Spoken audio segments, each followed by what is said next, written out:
옛날에 연초제조창이라고 담배 회사 그냥 기능 공무원이셨어요. 그러니까 뭐 여유 있게 돈을 쓰실 기회가 없으셨죠.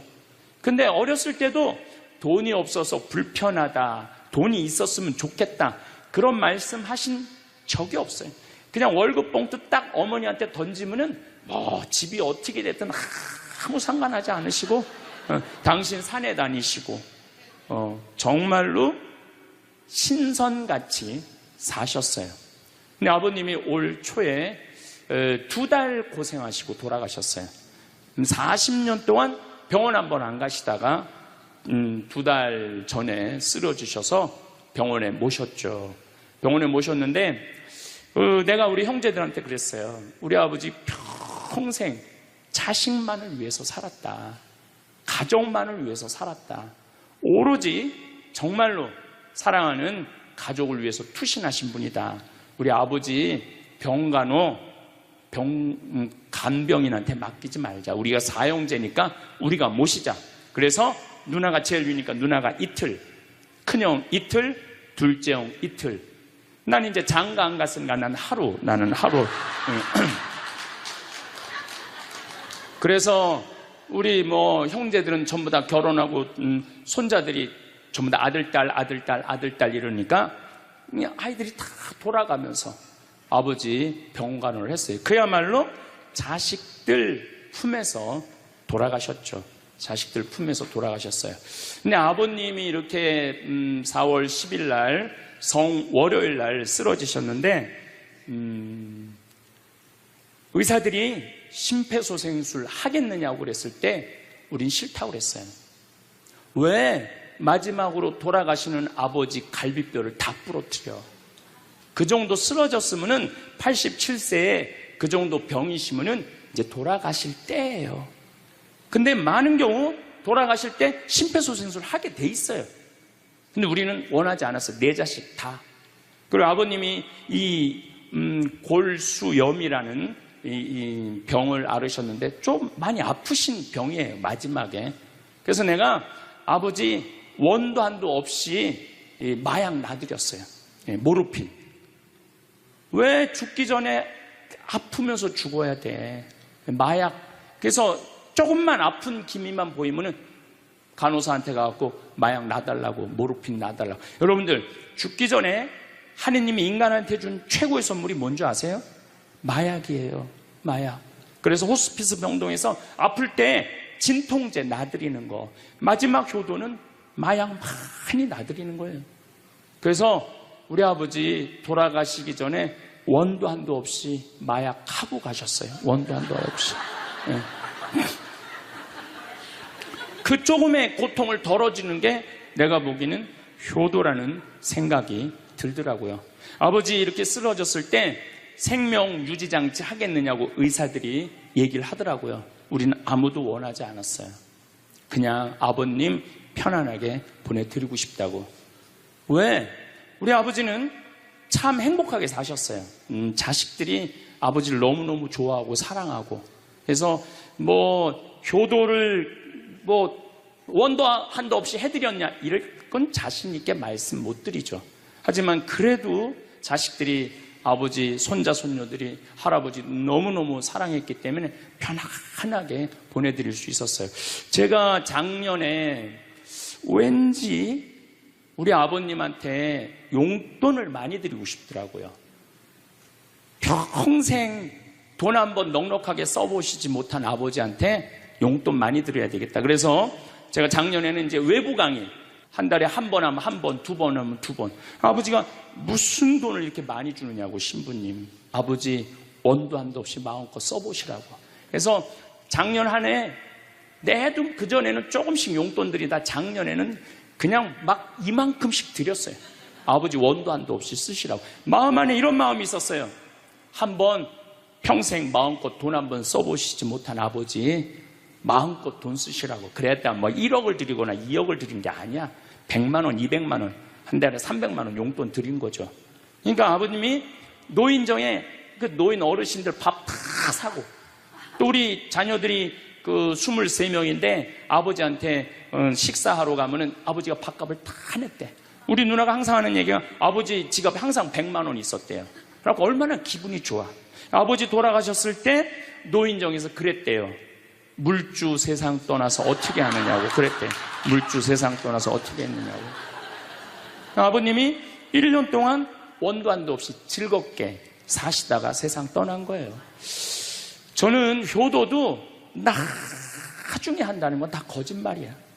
효도하려면 언제 해야 돼? 지금 해야 돼, 지금. 부모님한테 돌아가시고 난 다음에 땅을 치고 통곡하는 거 다 소용없어요. 그냥 내가 지금 할 수 있을 때 최선을 다해서 효도하는 게 그게 효도라는 생각이 들더라고요. 오늘도 황창현 신부님의 말씀을 통해 행복한 노후를 위한 해안을 얻어가시길 바랍니다. 황창현 신부님의 행복 특강 바로 시작하겠습니다. 지금은 4차 산업혁명 시대에 들어서고 있다고 그래요. 도대체 4차 산업이 뭐냐?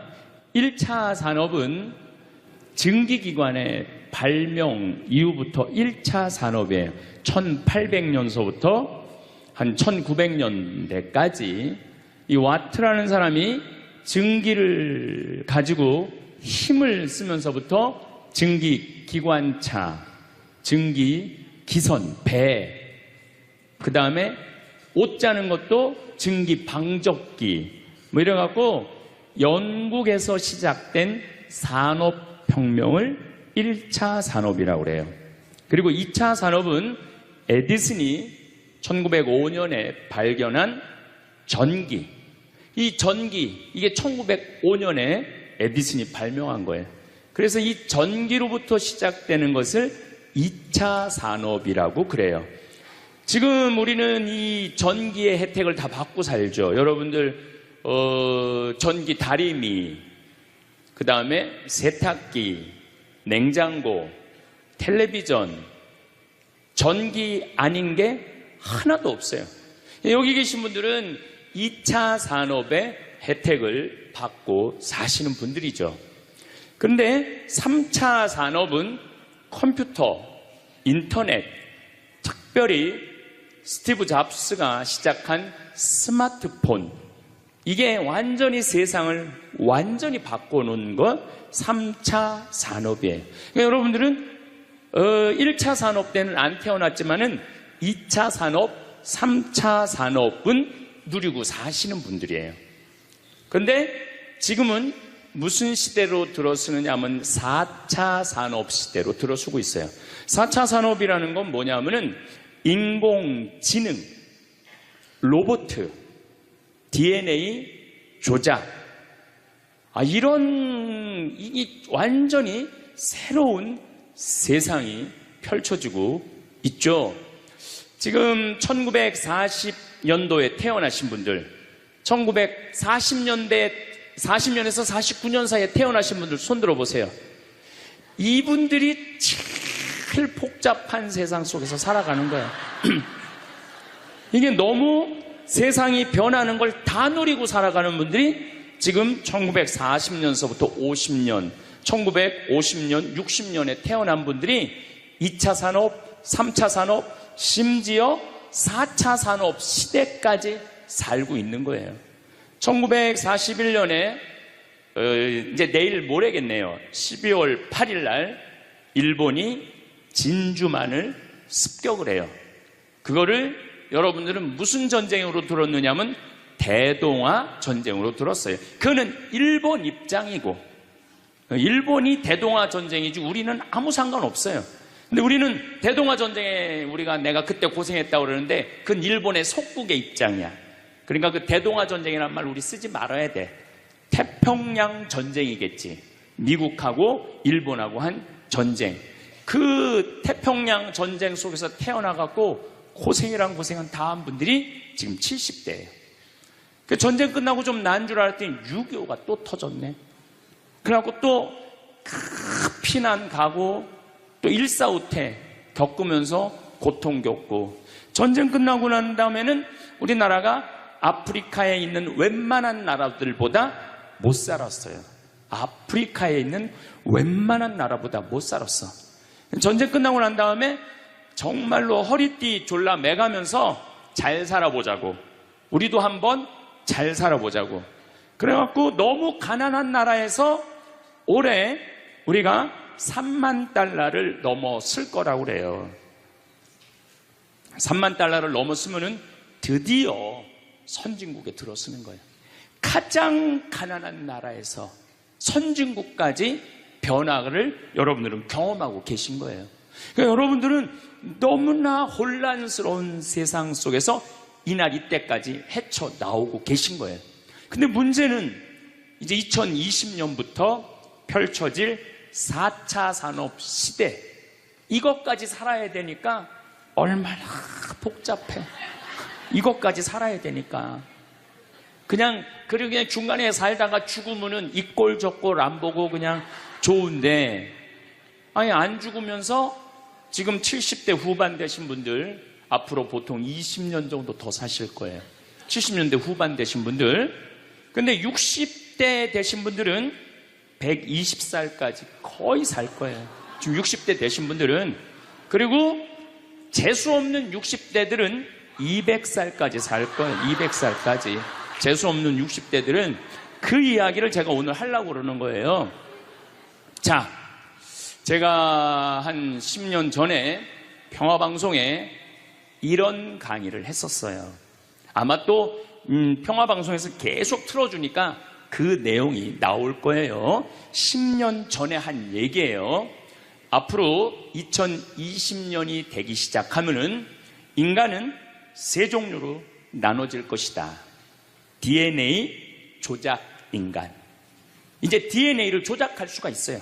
우리가 눈을 밝게 할 수도 있고, 귀를 잘 들리게 할 수도 있고, 근육이 완전히 이 아놀드 슈왈거네처럼 근육이 막 이렇게 튀어나오게 할 수도 있어요. 운동 안 해도 DNA 조작 인간. 옛날에는 DNA를 한번 내가 DNA가 어떤지 검사하려고 그러면은 2억 내지 3억이 들었어.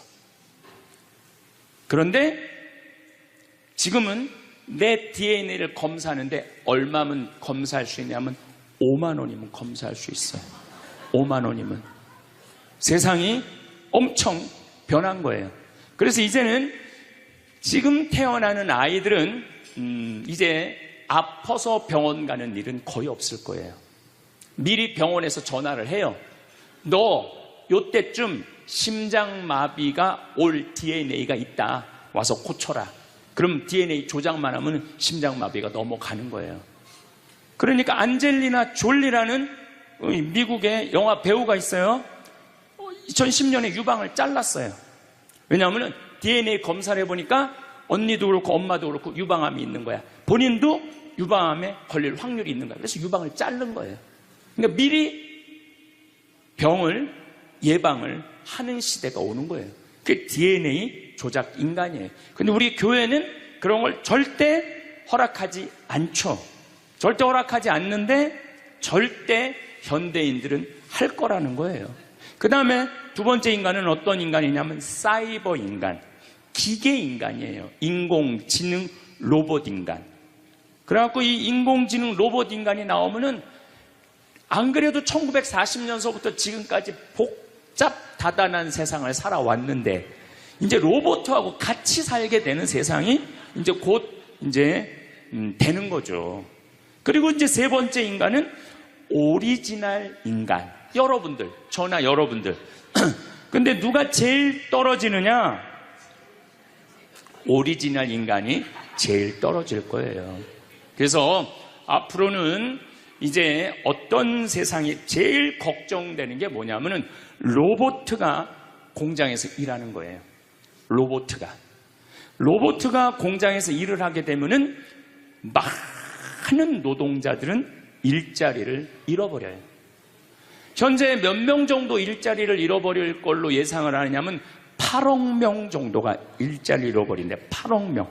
그러니까 노동자의 4명 중에 1명은 일자리를 잃어버리는 거예요. 이거 보통 심각한 문제가 아니에요. 그래서 이제 웬만한 사람들은 공장에서 일할 수가 없어. 누가 다 일을 해? 로봇가 다 하니까. 그리고 요즘 조그만 회사 사장들 말을 들어보면은 요즘 뭐 노동자들 옛날에는 죽으라고 일했는데 아침에 잠깐 나가서 커피 마신다고 와서 커피 한 잔 마시고 또 잠깐 나가서 좀 일하는 척하고 들어와서 밥 먹는다고 그러고 또 조금 나가서 그러니까 돈 주고 일을 시킬 수가 없다는 거예요. 그러니까 만약에 로봇가 일을 하면은 사람을 시키겠느냐? 로봇을 시키겠느냐? 당연히 로봇을 시키는 거죠. 그러니까 점점 사람이 일자리를 빼앗길 것이라는 거예요. 로봇을 쓰는 사장들은 돈을 어마어마하게 벌고 그런 자본이라든지 그런 능력이 없는 사람들은 무지무지하게 가난하게 사는 거예요. 이제 앞으로 여러분들이 5년 후, 10년 후에 볼 세상이 그렇다는 거예요.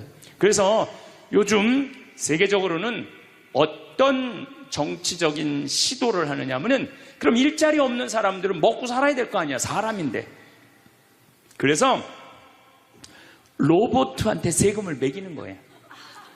그래갖고 로봇가 만약에 일을 하면은 저 로봇한테 100만 원 세금을 매기는 거야. 그 로봇한테. 그래갖고 그 100만 원을 누구한테 줘? 일 못하는 사람한테 주는 거예요. 그게 기초생활 수급이라는 거예요. 기초생활 수급. 그러니까 기초생활 수급을 이제는 10만 명, 100만 명이 받는 게 아니라 8억 명, 10억 명이 받는 세상. 그러니까 이제 앞으로 미래에 펼쳐질 세상은 지금 생각하는 거라고 너무 다른 세상이 되는 거예요. 두 번째는 어떤 세상이 오느냐면 로봇하고 공존하는 세상. 벌써 초등학교는 선생님이 공부를 가르치지 않고 로봇가 학생들한테 공부를 가르치는 학교가 나왔어요. 로봇가 애들한테 수학을 가르치고 영어를 가르치는 거예요. 발음도 훨씬 좋고, 그리고 이 로봇의 장점은 뭐냐면은 차별하지 않아. 로봇은 얘가 부잣집 아들이든지 얘가 공부를 못하든지 잘하든지 차별하지 않는 거예요. 그리고 웬만한 선생님보다 훨씬 잘 가르친다는 거예요. 그러니까 이제는 로봇가 교사가 되는 그런 시대가 온 거예요. 또 이제는 앞으로는 무슨 세상이 될 거냐면 어린아이들 돌보는 보모가 누가 돌보느냐면 로봇가 돌보는 거예요. 나 동화책 읽어줘. 그럼 엄마는 나 바빠, 짜증나, 아이 너 잠이나 자, 이런데 보모 로봇은 나 동화책 읽어주면 아주 부드러운 소리로 짜증 한 번 안 부리고. 그러니까 애가 엄마를 좋아하는 것보다는 누구를 더 좋아해? 로봇 보모를 더 좋아하는 거야. 나 엄마 필요 없다고. 이거 정말 우스갯소리가 아니라요, 진짜 벌어질 일이에요. 또 이제 로봇은 아내가 중풍이 걸렸어. 그래서 움직이질 못해. 그럼 누가 병간호를 운동을 도와주느냐 하면 로봇가 도와줘요. 근데 이 로봇은 완전히, 제가 지난번 강의 때도 얘기했지만은 이제 섹스 로봇가 나온다고 그랬죠. 록시라고 5가지를 고를 수 있다고 그래요. 피부색, 키, 성격 이런 걸 고를 수가 있대. 그러니까 까칠한 여자, 부드러운 여자. 내가 까칠한 여자 좋아하면 성격 까칠한 로봇을 고르면 되는 거야. 근데 문제는 아내가 아파. 남편은 나가서 돈 벌어야 돼. 그래서 로봇을 하나 도우미 로봇을 했어. 근데 이 로봇은 아내를 너무 따뜻하게 해주는 거야. 그러니까 아내는 자꾸 남편한테 실망하는 거야. 자기 힘들다고 들어가서 자고. 근데 로봇은 나 좀 주물러 달라 그러면 언제든지 와서 주물러 주잖아요. 그러니까 남편한테 당신 나 필요 없다고, 나 이혼하고 싶다고. 그러니까 로봇하고 사람하고 혼동하는 세상이 오는 거예요. 로봇하고 사람하고. 그리고 더욱 2040년이 되면은 이 로봇가 감정까지 느껴. 그래서 사랑까지 할 수 있다는 거예요. 사랑까지. 아내 역할을 다 할 수 있는 세상이 온다는 거예요. 저 신부님 너무 앞서 나가는 거 아니야. 앞서 나가는 거 아니에요. 지금 미래 과학자들은 다 그런 세상이 온다고. 근데 이게 먼 미래가 아니라 바로 코앞에 와 있다는 거예요. 바로 코앞에 와 있다는 거예요. 3D 프린터기로 콩팥 만들 수 있어요.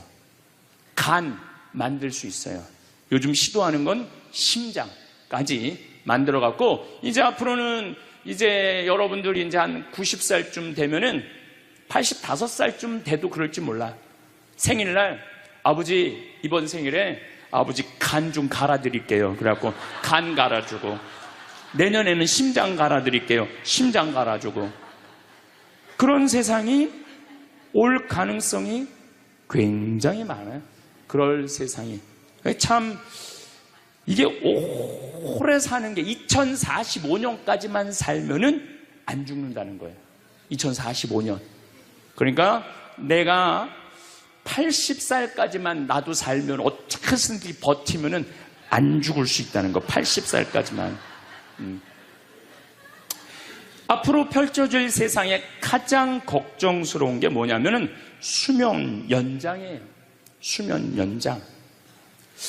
여기 계신 분들 중에 아까도 말씀드렸지만은 100살, 120살, 정말로 재수 없으면은 200살까지 살 수 있는 분들이 많습니다. 실질적으로 많아요. 근데 여러분들 오래 사는 거 좋을까요? 내가 많은 분들이 오래 살기를 원해요. 안 죽는 걸 원해요. 근데 내가 만약에 앞으로 뭐 길게 안 보고 딱 120살까지 산다고 보면 내가 앞으로 67년 정도 더 살면은 120살 되거든요. 67년. 근데 내가 앞으로 67년 동안 사는 동안 불면증이 있어. 매일 밤마다 잠이 안 와. 67년 동안. 그 여러분들 좋을 것 같아요? 내가 정말로 마음 안에 미움이 너무너무 꽉 차 있어. 67년 동안 계속 미움 속에서 살아. 분노가 꽉 있어. 67년 동안 분노 속에서 항상 좌절감을 맛보고 있어. 우울하고 있어. 내가 우울해. 또 좋으래. 어떨 땐 좋을 땐 너무 좋고 싫을 땐 너무 싫고, 그렇게 막 업 앤 다운, 업 앤 다운 그러면서 앞으로 50년, 60년 사는 거 좋아요? 그렇게 성숙함이 없이 살 거면 그냥 지금 죽는 게 나아. 지금 죽는 게 나아요. 내가 앞으로 60년 동안 살면서 매일매일 감동하고 매일매일 행복하고 매일매일 감사하고 매일매일 사랑한다면은 앞으로 60년 사는 거 괜찮겠죠. 그런데 60년 내내 잠도 못 자고 미움 속에서, 자식들 원망 속에서, 외로움 속에서, 배신 속에서, 불행 속에서 오래 사는 거 좋아요?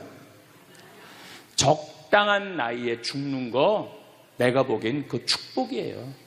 그래서 여러분들은 이제 나는 이 복잡한 세상 속에서 사는 것도 중요하지만 어떻게 죽을 거냐, 이 시나리오를 잘 준비해야 돼요. 난 어떻게 죽을 거냐. 나는 생일날 애가 심장 갈아준다면 나 그거 필요 없다. 내 생일 선물로 그 심장 필요 없다.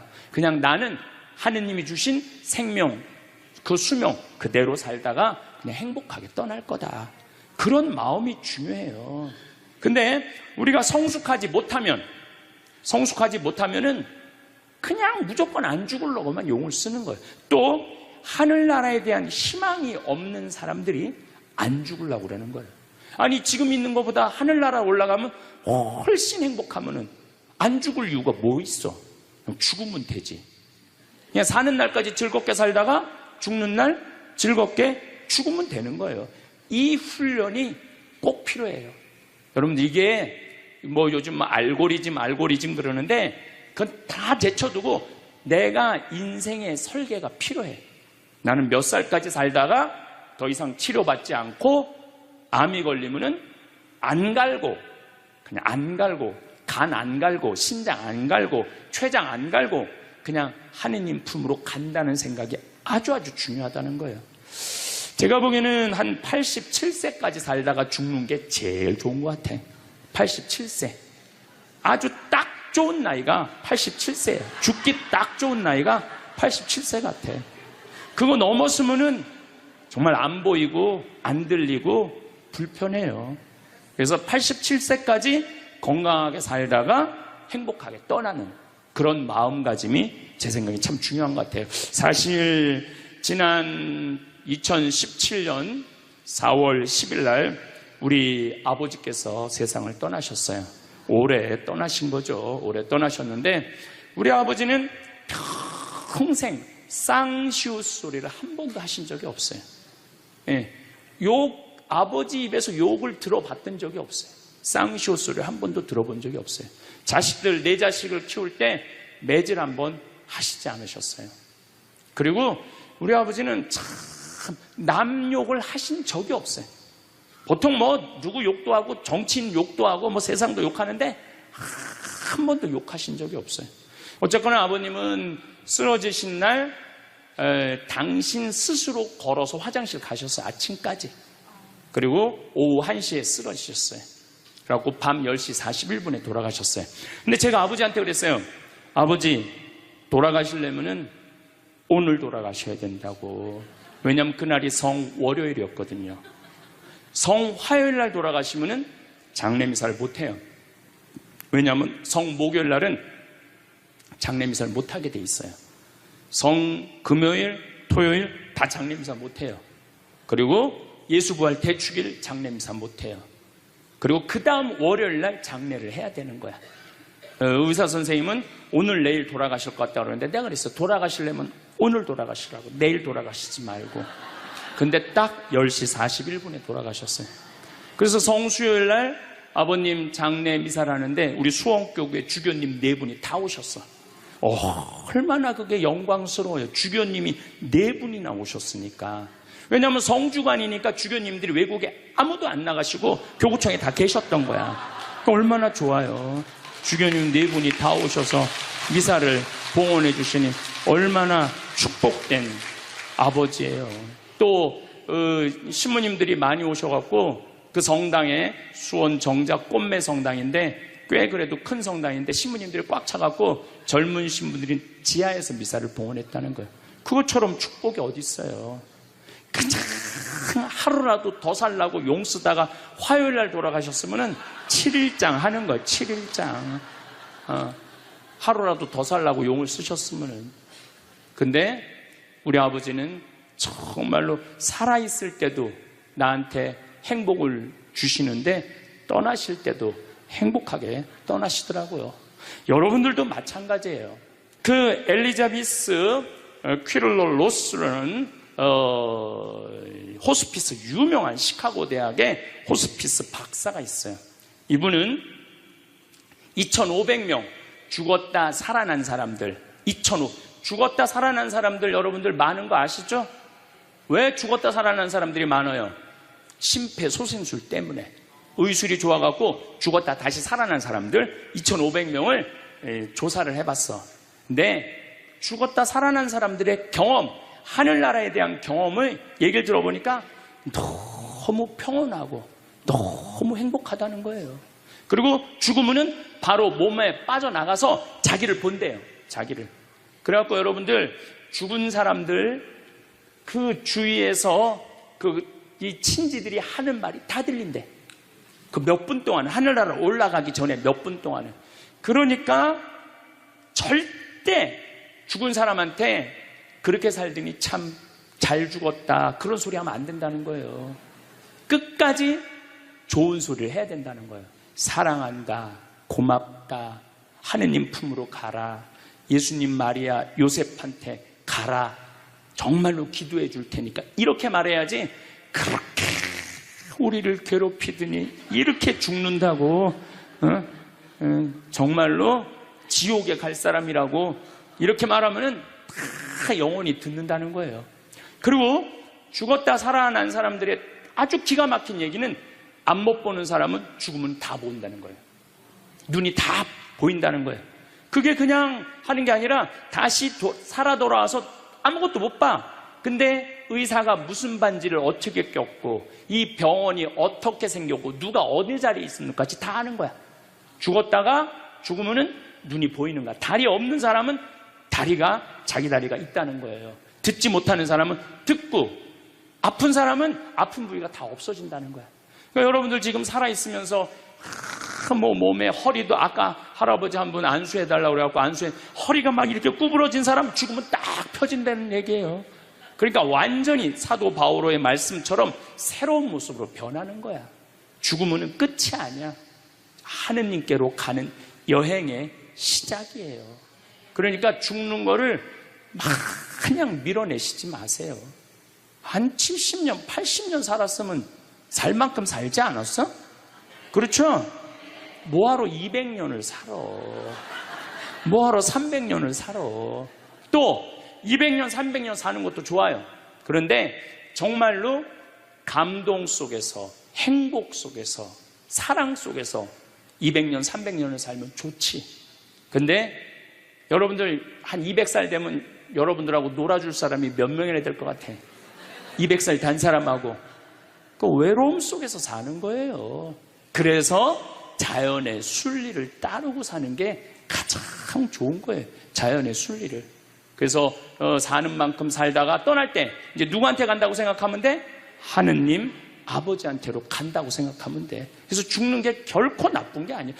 저도 아버님을 보내드리면서 굉장히 슬펐죠. 하지만은 우리 아버지 너무너무 열심히 사셨고, 마지막에 우리 주교님들, 우리 사제들, 또 수많은 교우들이 기도 속에서 저는 아버지 하늘나라로 갔다고 생각을 해요. 또 아버지는 살아생전에 고향이 경상도 함양인데 어머니가 이미 가묘를 다 해놨어, 고향에다가. 근데 아버지는 고향에 가기 싫다는 거예요. 어머니는 고향에 가고 싶고, 죽으면은. 그래서 아버지는 나는 고향에 안 가. 어머니 왜 안 가냐고, 그 고향에 그 좋은 산소 써놓고 약간 맨날 두 분이 간다 안 간다 그러시더라고요. 난 그 얘기를 들을 때마다 참 웃기더라고요. 왜 웃기냐면은 갔다가 모셔다가 묻는 건 우린데 본인이 간다고 가고 안 간다고 안 가. 우리가 모시는 대로 가는 거지.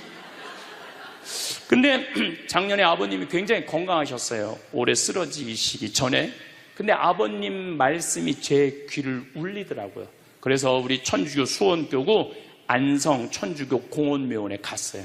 가고 우리 후배 신부님한테 제일 좋은 자리를 좀 봐줘라. 딱 갔는데 정말로 산소 자리가 좋더라고요. 그냥 양지 바른데 앞에 우리 아버지가 참 파란 걸 좋아하셨는데 그 아버님 내가 산소 자리 본데 앞에 파란 골프장이 쫙 보여. 얼마나 좋은지. 그래갖고 아무도 몰래, 우리 가족 아무도 몰래 내가 예약을 해놨어요. 그리고 아버님 돌아가셨을 때 안성 천주교 공원묘 모셨죠. 아버님이 왜 고향에 가기 싫어하셨느냐면은 우리 큰할아버지, 둘째 할아버지가, 셋째 할아버지까지 있었는데 큰할아버지가 딸만 6을 낳았어요. 둘째 할아버지는 아들을 3을 낳았는데 둘째 할아버지 첫째 아들이 우리 아버지야. 근데 1930년, 우리 아버지가 30년생이시니까 87세니까 그때는요 장손집에 아들이 없으면 8살 이전에 큰아버지 집에 가서 양자로 자라야 돼. 아버지는 그랬던 거예요.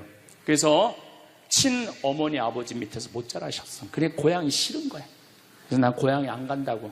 근데 제 생각에는 그 아버님의 마음을 헤아려 주는 게 난 예의라는 생각이 들더라고요. 그래서 아버님 원하는 대로 안성에 모셨는데 얼마나 좋은지 몰라요. 어제도 갔다 왔어요. 그냥 오며 가며 가는 길에, 강의 가는 길에 한번 가서 뵙고, 우리 아버님 마지막까지 담배를 피셨어요. 그것 때문에 돌아가신 거지만은, 그래갖고 어제도 담배 한 대 탁 물려드렸어요. 피시라고. 갈 때마다 담배를 한 대씩 물려드리세요. 무슨 얘기냐면 부모하고 자식은 살아서도 좋고 죽어서도 좋아야 돼. 그런데 부모님이 10년 동안 똥오줌 싸고 치매 걸려갖고 지겨워. 부모님 찾아오지도 않았어. 그래갖고 부모님이 돌아가셨어. 그럼 자식이 땅을 치고 불효한 것에 대해서 울면서 통곡해. 그리고 돌아가셨는데도 부모님 먼 데다 모셔놔갖고 1년에 한 번, 2년에 한 번 가고, 살아서도 안 좋고 죽어서도 안 좋은 거예요. 그러니까 여러분들은 살아서도 좋고 죽어서도 좋은 부모 자식 관계를 유지하려면 죽음에 대해서 생각을 많이 하셔야 돼. 죽음에 대해서. 근데 이제 아버님 돌아가셨는데 딱 화요일 하루 장례를 했는데 조문객들이 얼마나 많이 왔는지 밥을 7번을 했대요. 보통 장례 밥 1번 한대. 근데 밥을 7번 했대. 우리 형님 둘도 나만 활동을 많이 하는 게 아니라 형님 둘도 어마어마하게 친구가 많더라고 보니까. 우리 누님도 그렇고. 그러니까 그냥 1000명 이상이 조문객이 왔으니까 조의금도 굉장히 많이 들어왔다는 얘기죠. 조의금도. 근데 내가 그 조의금을 싹 모아서 평창으로 갖고 왔어요. 우리 형제들은 조의금을 구경도 못했어요. 제가 왜 그걸 싹 모아서 갖고 왔느냐 하면은 내가 본당 신부 때 장례 식장에 교우들 초상남은 가면은 상주가 안 나와. 그 왜 안 나오냐 그랬더니 저기 지금 방에 들어가고 조의금 갖고 싸운다는 거야. 네가 더 가질 거냐 내가 더 가질 거냐. 여러분들, 저는 우리 지금 대한민국이 이 변화, 제가 변화의 도전이라는 주제로 강의를 하지만 이 변화되는 세상에 생각을 바꿔야 돼요. 이제 지금 기업의 0.3%가 우리나라 총이익의 50%를 갖고 있대요. 그러면 그 0.3% 되는 대기업가들이 다 가난한 사람을 위해서, 나라를 위해서 세금을 내놔야 돼요. 이 시대는 이제 로봇가 자리 다 뺏어가고 사이버 인간이 다 뺏어가고 우리는 어떻게 살아, 인간은. 그래서 이 정치가 중요한 거예요, 21세기는. 그래서 그런 사람들 다 뺏어서 직장 생활 못하는 사람들한테 기초생활급 줘야 돼. 또 직장 생활 안 하는 사람들은 사람이 일을 안 하면은요 행복하지 않은 거예요. 일을 안 하면. 여기 계신 분들 혹시 불면증 걸리신 분들 있죠? 제가 불면증 치료법 알려드릴게요. 어떻게 하면 잠을 잘 오느냐면 아침 6시에 일어나. 그래갖고 아침 기도해. 아침 기도, 부모를 위한 기도, 나라를 위한 기도, 자녀를 위한 기도 다 해. 그리고 정성스럽게 이불 개고 세수, 머리도 다 드라이기 쓰지 말고 수건으로 다 말려 머리도. 그리고 밥 정성스럽고 해 먹고 목욕탕도 가갖고 묵직이도 5단 있는 힘 땀 다 빼고 그리고 발차기도 하고 목욕탕 안에서 제일 좋은 거라는 거예요. 그리고 산책하고 미사 참여하고 성서 쓰고 정성스럽게 행동을 하세요. 설거지도 정성스럽게 하고 그러면은 저녁 8시만 되면 기절해서 자요. 여러분들이 하루 생활이 정성스럽지 않기 때문에 잠을 못 자는 거예요. 기절해서 자요. 저는 요즘 지금 목도 지금 특강을 너무 많이 해갖고 목이 쉬었는데 요즘 이렇게 어제도 대전 강의 갔다 와서 7시만 되니까 막 눈알이 뒤집어지려고 그러더라고, 눈알이. 그러면 자는 거예요. 근데 아무것도 안 하고 그냥 가만히 움직이지 않으면요 밤에 잠이 안 오죠. 당연히 잠이 안 오죠. 그래서 정성스럽게 사는 게 중요한 거예요. 어쨌거나 하여튼 아버님 그 조의금을 싹 갖고 왔어요, 평창에. 그래갖고 내가 우리 형제들한테 얘기했어요. 아버님 돌아가신 조의금은 어린아이를 위해서 쓸 거고 어머님이 돌아가신 조의금은 노인분들을 위해서 쓸 거다. 그래서 이번에 잠비아에 에이즈 어린이 고아원 짓는데 아버님 조의금 보냈어요. 또 빈센트 병원에서 이번에 20명을 수술을 해줬는데 그중에 2명 아버님 조의금으로 또 수술도 해주고 아직도 많이 남아있어. 아직도. 이제는 여러분들 떠날 때 자식한테 주고 떠나지 마세요. 세상에 주고 떠나세요. 어떤 세상에? 어렵고 힘들고 고통받는 사람들한테 주고 떠나세요. 그리고 미국이나 유럽은 보통 할머니들이 다 나 조의금 어디다 보내라. 어느 수도원에 보내라. 어느 고아원에 보내라. 어느 장애시설에 보내라. 다 그런다는 거예요. 대한민국 사람들만 죽을 때까지 이기적으로 죽는 거예요. 살아서도 이기적으로 살고 죽을 때도 이기적으로 죽는 거예요. 그래서 하여튼 우리 형제들은 조의금 구경도 못했어. 대신 내가 우리 형제들한테 보내준 선물이 있어요.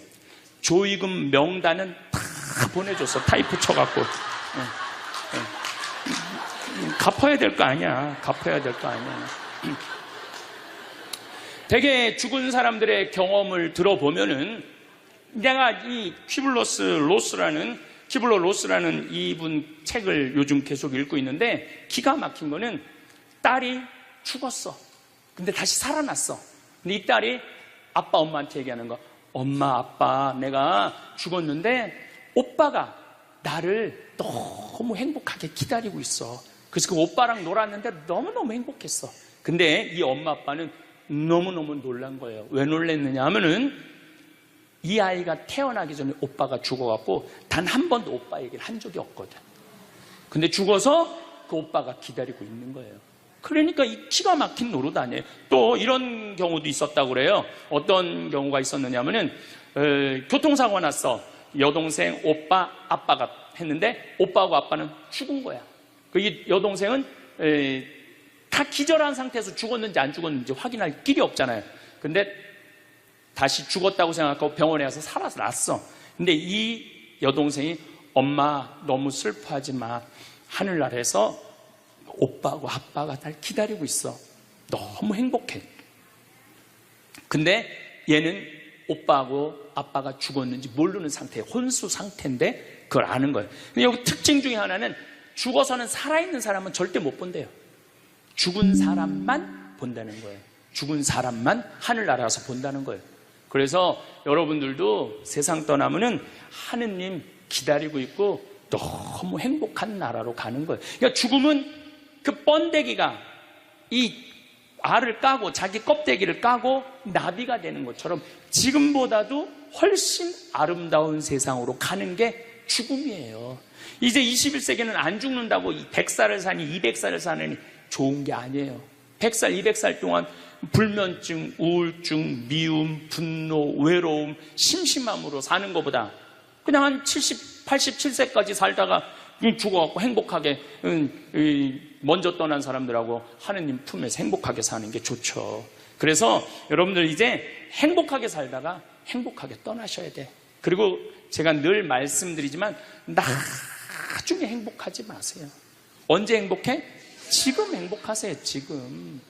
나중에 돈 쓰지 말고 언제 써? 지금 쓰세요. 지금.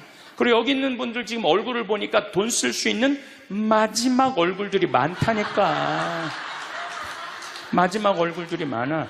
그리고 우리나라는 이제 드디어 3만 달러를 넘어서요. 선진국 대열에 들어서요. 선진국에 들었으면은 어르신들, 노인분들 연금 지금 20만 원에서 60만 원, 70만 원으로 다 올라가요. 그러니까 돈 없는 거 걱정하지 마세요. 여러분들이 엉뚱한 사기에만 안 당하면은 먹고 사는데 아무 지장 없어. 욕심만 안 부리면은 충분히 행복하게 살 수 있어. 그리고 이렇게 강의 따라다니면서 배우는 여러분들, 진리를 목말라 하는 여러분들은 앞으로 행복하게 사실 수 있으세요. 예.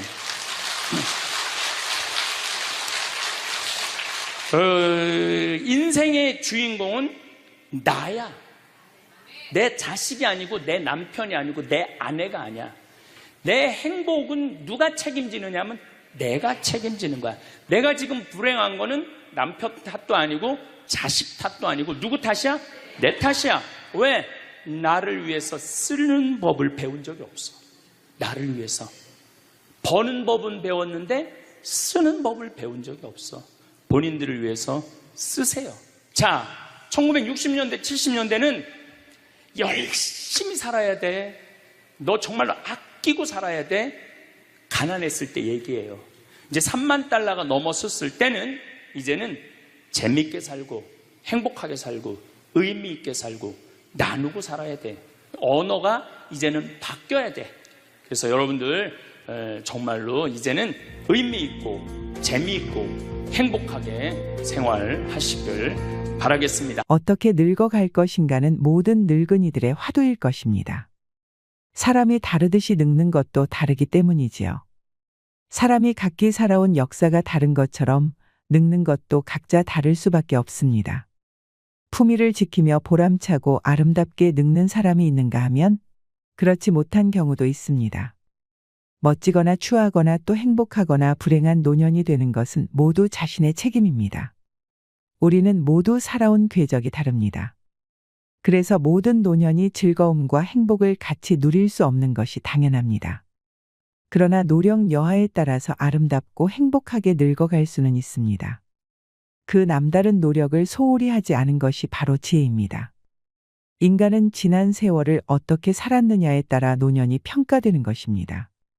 그러나 남은 생애를 어떻게 보내느냐에 따라 노력만큼 다르게 늙을 수 있다는 것은 자연의 가르침이고 진리입니다. 그래서 자기 관리를 잘하는 것은 축복이며 아름다운 노년의 길이라 할 수 있습니다. 사람이 우아하게 늙어가는 방법은 무엇일까요? 인간의 노화는 그 어떤 의학으로도 막을 길이 없습니다. 그래서 그 노화를 아름답고 우아하게 바꾸려는 노력이 중요한 것입니다.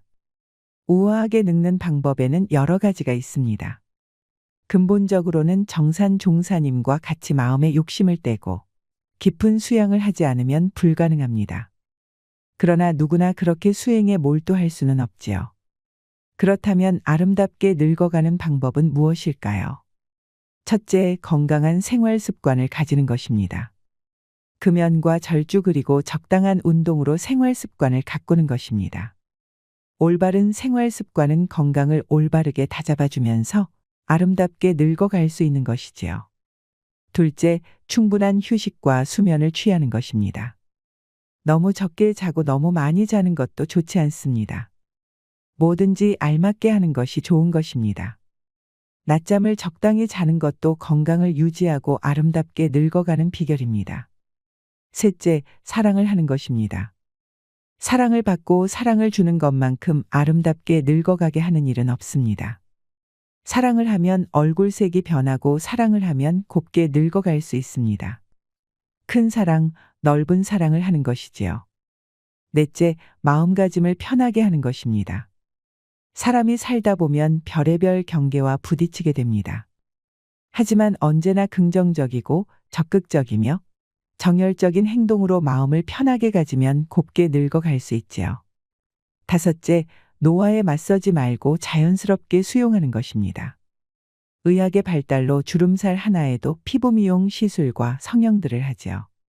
자연스럽게 늙어가야 합니다. 나이에 맞지 않는 어색함을 주는 얼굴은 오히려 우아함을 상실합니다. 여섯째, 욕심을 버리는 것입니다. 욕심을 내려놔야지요. 아무리 의욕 있고 하고 싶어도 나이 들면 욕심을 부리면 안 됩니다. 나이 들어 욕심을 부리면 아름답게 느껴지지 않고 추하게 보여 외면당합니다. 일곱째, 말을 줄이는 것입니다. 젊은 애들은 제잘제잘 말을 많이 하면 귀엽지요. 그런데 나이 들어 말을 많이 하면 다들 싫어합니다. 그래서 말을 줄여야 합니다. 특히 잔소리는 금물이고요. 여덟째, 회의나 모임에 부지런히 참석하는 것입니다. 불러만 줘도 기쁜 나이입니다. 대외 활동을 기피하면 정신과 육체가 모두 병들 수 있어요. 교당이나 교회, 동창회나 카페 모임, 옛 직장 동료 모임 등에 빠짐없이 참석하는 것입니다. 아홉째, 공덕을 쌓는 것입니다. 지금 쌓은 공덕이 내 생의 미천입니다. 내 생을 이 생보다 멋지게 살려면 생전에 아낌없이 베풀어야 합니다. 그래서 보시보다 더 큰 공덕이 없다고 하는 것이지요. 열째, 죽음을 준비하는 것입니다. 인간은 누구나 죽습니다. 그걸 거부하고 더 살겠다고 발버둥 치는 것을 노출하고 합니다. 불생불멸 의진리, 인과응보 의진리를 철저히 믿어야 합니다. 어떻습니까? 물론 이 외에도 멋지게 늙는 방법은 많이 있을 것입니다. 그래도 이 10가지라도 몸에 익히면 우리는 훨씬 우아하게 늙어갈 수 있습니다. 어여쁘게 물든 단풍은 봄꽃보다 아름답다고 합니다. 나이만 먹고 백발만 난다고 어른이 아닙니다. 남을 잘 용납하고 덕을 입히는 사람이 어른이지요. 아무튼 우아하게 늙는다는 것 정말 어려운 숙제입니다. 잘 늙어가는 것의 근본은 우리의 마음입니다. 마음의 본말을 알고 마음 닦는 법을 알며 마음 쓰는 법을 아는 것이 제일 가는 지혜인 것입니다. 우리 이 지혜를 터득해 이 세상에서 가장 좋은 얼굴로 멋지게 늙어가면 얼마나 좋을까요? 다음으로 모르면 손해보는 노후 준비 핵심 요소 5가지를 살펴봅시다. 첫 번째는 경제적 자립입니다. 노후 생활의 기본은 수입과 지출을 자신의 경제 수준 내에서 일정하게 관리하는 것이다. 현금 흐름의 안정적 유지로 이를 위해서는 3층 연금 체계를 갖춰야 한다. 1층은 누구나 가입하는 국민연금이다. 국민연금은 타 상품에 비해 장점이 많지만 소득 대체율이 낮다. 2층 퇴직연금은 근로자가 재직 중에는 확정급여형, 확정기여형, 개인형 퇴직연금 중 자신에게 알맞은 유형의 퇴직연금을 선택할 수 있고 퇴직 후에는 연금과 일시금 형태 중 선택하여 수령할 수 있다.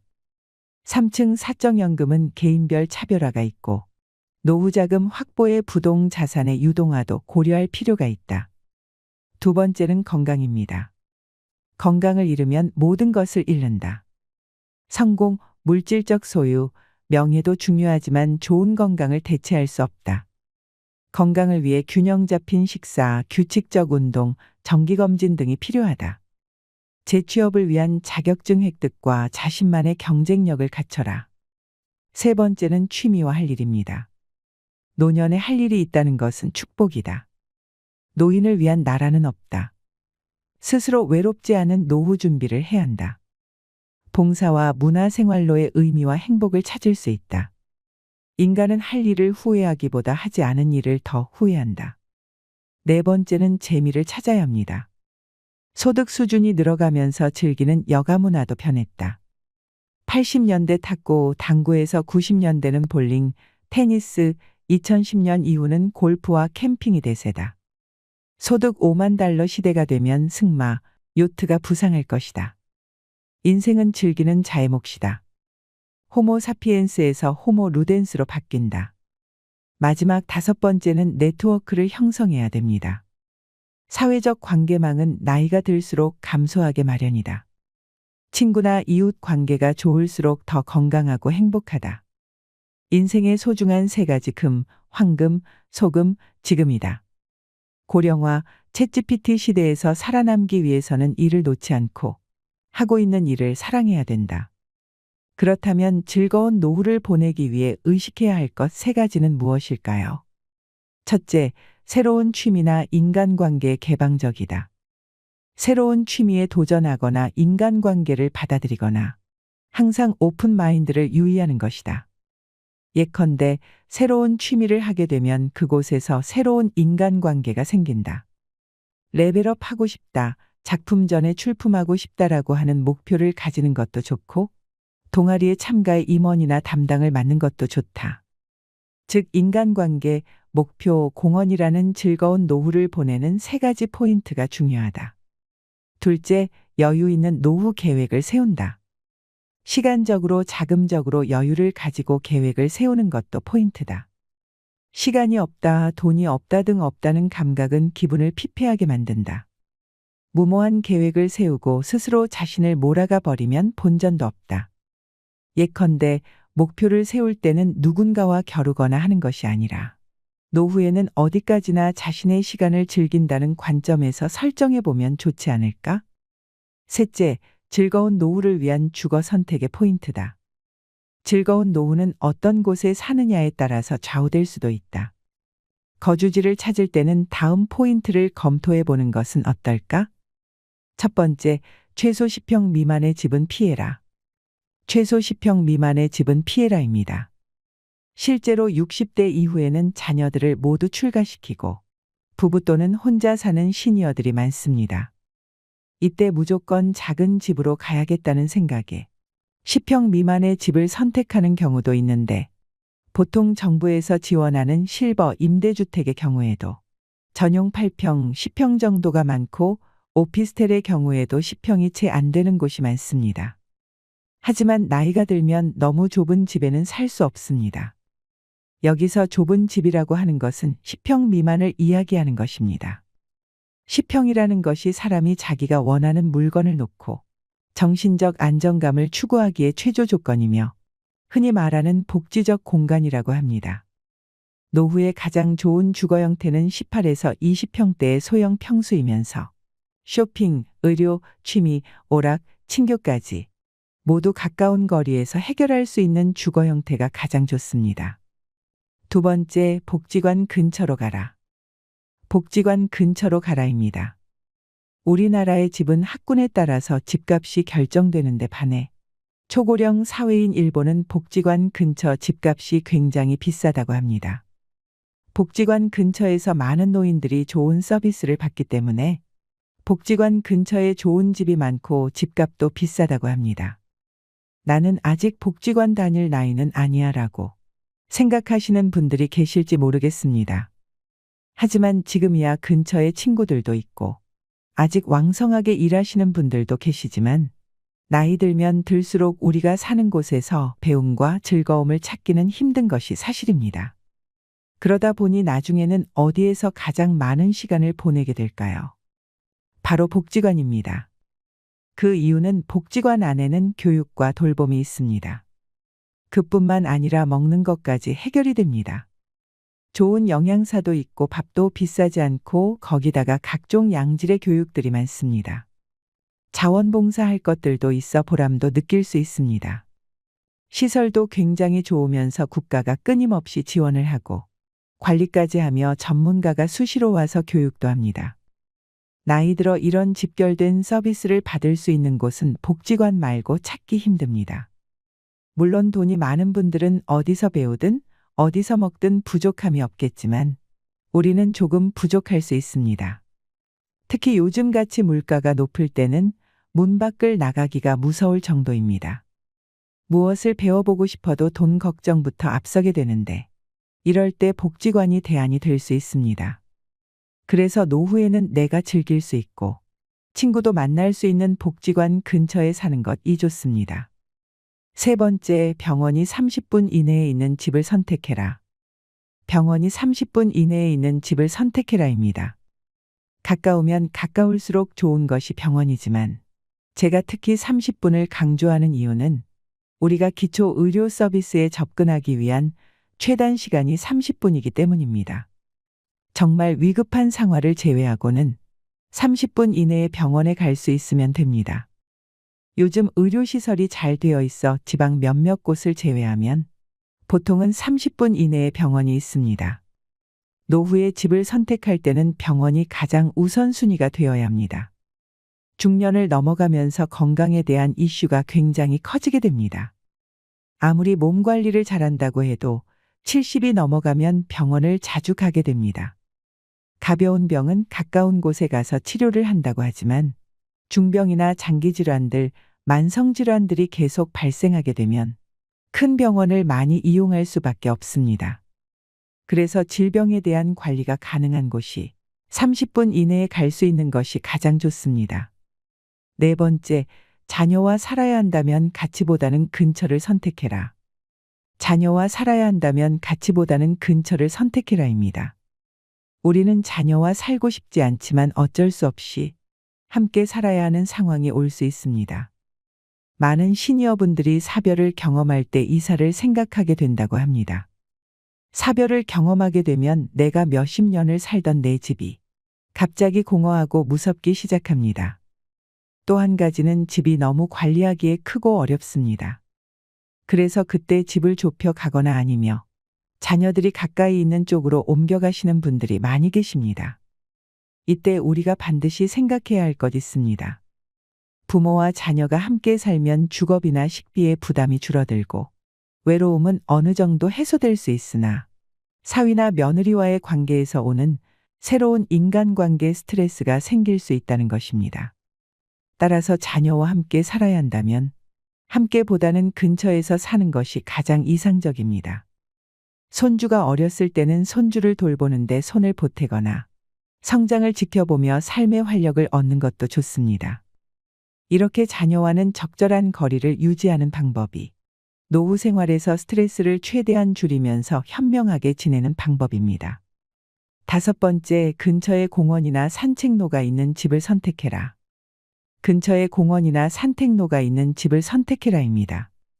우리 시니어분들이 스포츠나 산책 등에 참여하는 비율이 매년 증가하고 있습니다. 노년기에는 늘어난 시간적 여유를 이용하여 산책이나 가볍게 운동을 할 수 있는 공원 또는 산책로가 주변에 있는 주거 환경이 좋습니다. 노년기가 되면 활동성이 떨어지고 야외 활동을 적게 하게 됩니다.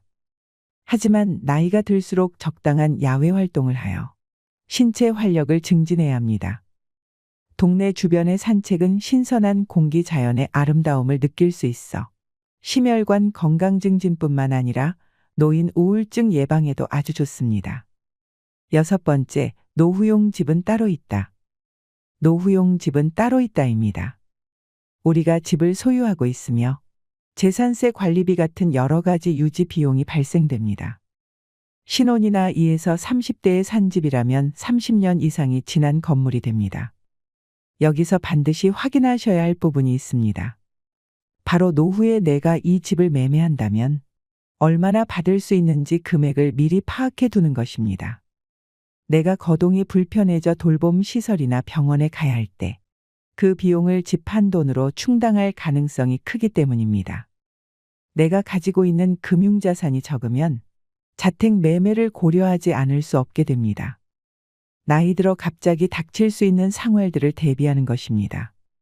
그리고 현재 사는 집이 너무 오래되었거나 나에게 너무 크고 관리하기 어렵다면 노후용 집으로 이사하는 것을 권하고 싶습니다. 그리고 제가 권하는 거는 무기력증에 빠지지 않기 위해서 가장 중요한 거 운동하는 거예요. 헬스 자전거 타는 거. 헬스 자전거 꼭 타세요. 허벅지에 근육이 풀리잖아요. 그때부터 누워서 똥오줌 싸는 거예요. 여러분들 누워서 똥오줌 싸는 사람들 많이 보셨어요?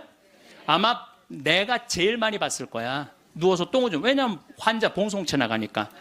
그러면요 한 5년 10년 누워서 똥오줌 싸는 집에 들어가잖아요. 온 집안에 냄새가 배 있어요. 온 집안에. 그러니 그 집이 기쁨이 있겠어요 없겠어요? 본인만 삶의 질이 떨어지는 게 아니라 그 가족 전체가 삶의 질이 떨어지는 거예요. 또 내가 또 가정방문 간다고 또 청소해놓고 향수는 뿌려갖고 이게 향수하고 섞여갖고 무슨 냄새인지 구분이 안 돼. 네. 그리고 여기 80 넘으신 분들 가운데 자식이 전화 안 한다고 섭섭해하지 말아요.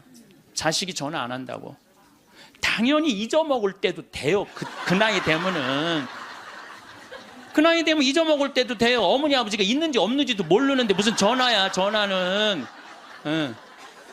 그리고 정 목소리 듣고 싶으면 본인이 하세요. 전화기 째려보고 있지 말고. 1번 누르면 큰아들, 2번 누르면 작은 아들 나오는데 그걸 못하고 이놈의 새끼들이 손가락이 없어 발가락이 없어 왜 전화를 안 해. 자기가 하면 되지. 그래서 늙어서는 뭐를 버려야 되냐면 거지 근성을 버려야 돼요. 누가 나한테 해주겠지, 날 찾아와 주겠지, 이런 생각 절대 하지 말라는 거예요. 오늘도 황창현 신부님의 지혜의 말씀을 통해 여러분의 행복한 노후를 위한 해안을 얻어가시길 바랍니다. 라디오처럼 틀어놓고 들으셔도 됩니다. 영상이 마음에 드신다면 구독과 좋아요 부탁드립니다. 황창현 신부님의 행복 특강 지금 바로 시작하겠습니다.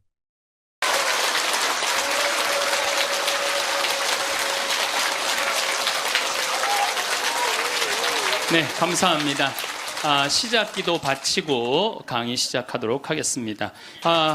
예전에는 40살, 50살까지 살 때는 치매가 뭔지, 노년의 외로움이 뭔지도 모르고 살았어요. 그런데 이제는 70, 80, 100, 110살까지 살면서 점점 사는 게 재미가 없어져요. 그래서 나이가 들면은 뭐가 드느냐면 무기력증이 든다고 말씀을 드렸어요. 여러분들 사는 게 재미가 하나도 없고 무기력증에 빠지면 그 다음에 오는 건 우울증이에요. 이제 병으로 발전해요. 우울증이 오고 나면 그 다음에 오는 건 자살밖에 없어요. 그래서 우리나라 그 할머니들 65세 이상 할머니들 그 우울증을 조사해 보면은 부부가 같이 노년에 살면 우울증이 21% 온대요. 그리고 자식하고 살면 27%가 온대요. 그러니까 여러분들 늙어서 자식들하고 살면은 행복할 것 같죠?